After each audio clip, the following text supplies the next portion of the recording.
I was in college when I met Deane. After 3 months of dating, he went to Europe for 6 months. I thought that's how it would feel if somebody died. That is how torn up I was inside. But I knew in my heart that if it was meant to be, it would be meant to be. Because he told me he would never tell me what day he would come home, but he would make it home by Christmas. So on December 19th, I was in my room. My brother came in and he casually says to me, "Deane's here to see you."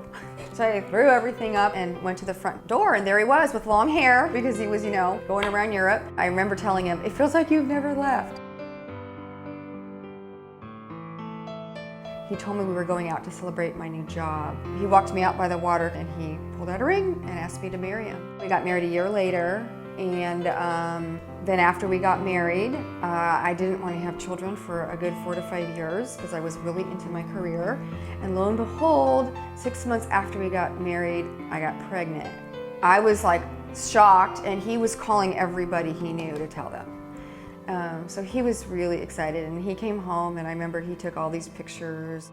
Carly was born 3.5 years later, and he was right there with me, of course, the whole time. He was a good dad. He never missed any of their games. He took them hiking, camping, and he taught them how to mountain bike. That was his passion, and he taught them how to mountain bike.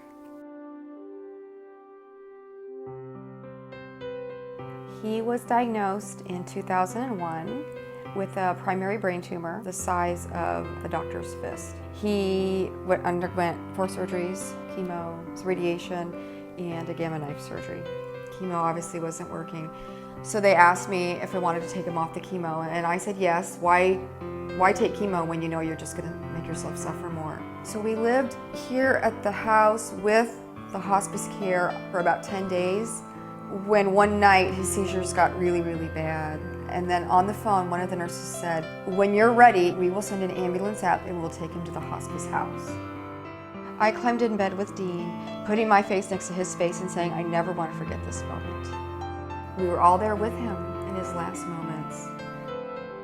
Love was being there for him and never, ever leaving his side. I promised him that we would be through this battle together, and I never, ever was going to let him be alone in this battle. That was my promise, and I was able to keep that promise.